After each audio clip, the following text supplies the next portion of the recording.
how to heal yourself. Additionally, as I mentioned, Lise Bourbeau book, she suggests some kind of mindset questions, which can help you to realize what's the issue and heal yourself. Most of all, she emphasizes how you need to love and accept yourself, and your body will show you if you don't love yourself. You need to accept yourself with all your weaknesses and limitations. You're human. The questions that can help you figure out the infertility reasons. How would you feel if you were a mother or father? Like literally, like get into that is also how we manifest things. You need to be that already to manifest something. So if you want to be a mother, be a mother. Like, how do you feel yourself being a mother? Are you capable? Are you nurturing? Are you loving? Are you giving? You love to take care of someone. Are you capable to do that? So if you have experienced trauma around the loss of a child, has this now been addressed?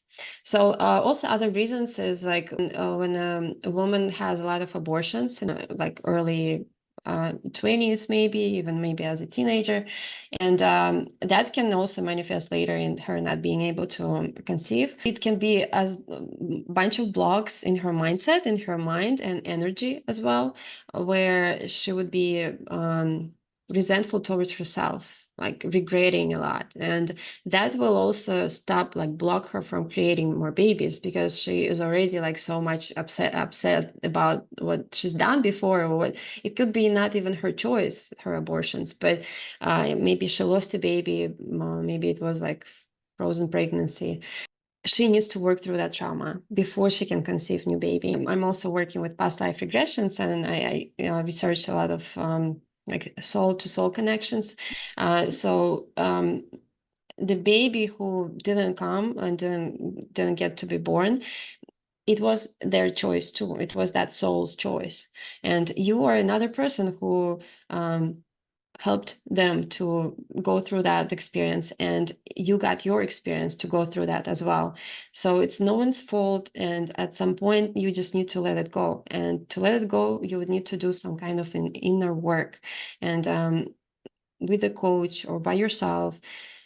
It's a lot of journaling your emotions, understanding what do you feel about that situation, having that internal conversation with that unborn baby will help, explaining the reasons that were there, maybe like having that dialogue and creating understanding between you and the soul of that baby. So after that inner work, you can definitely move on with a like less heavy, with like more lighter energy and more love for yourself, because you would let it go, all this resentment and regret. Yeah. Is that also with, so you said the baby that's not born, because I know a lot of people deal with miscarriages. Is that what you were saying, that that was also the baby's decision and also yours? So I know Yeah. if people do get pregnant, that's a lot of women too who then deal with miscarriages and how to really work around that. Any type of experience that we have as a souls between us, it's always a choice of the, in this case, of the baby and the mother and father, um, why it happened. Because after that happens, we live through a lot of emotions, and we start behaving. We can maybe even behave differently after that situation that happens. Like after each experience, it can change you. You can be a totally different person. So all of those experiences are created because we agreed on a soul level before this lifetime to go through that experience. And it's not bad, it's not good, it's just the experience that we chose to have. And our ability to stay loving to ourselves and to everyone around, to that baby, to the situation, accepting that and trusting that the universe, the God, that it's supposed to be this way, it happened for the reason. um, and with my practice, with the past life regression practices, you can go deeper into reasons, because the practice takes you, that's another way how to heal. It takes you to that dialogue with your baby. Like it can be, there are different ways how you can go back into like your memory line and connect with that soul. You can also get answers from your higher self through the deep meditation and that past life regression work. you can understand the reasons, you can like get that information for yourself to be able to move on, to close out this like any regrets or resentment towards yourself, the situation, and happily moving on into the future where you can conceive a healthy baby. There are requests like that from the clients. So you need to ask yourself, do you feel safe to have a baby with the partner that you have? So you might talk about baby, you might want it, but deep inside you understand that your partner is not reliable, your partner is not responsible, or maybe it's even dangerous to have baby with your partner. So like maybe he's abusive to you. And deep down you hope maybe that you're not going to conceive from him.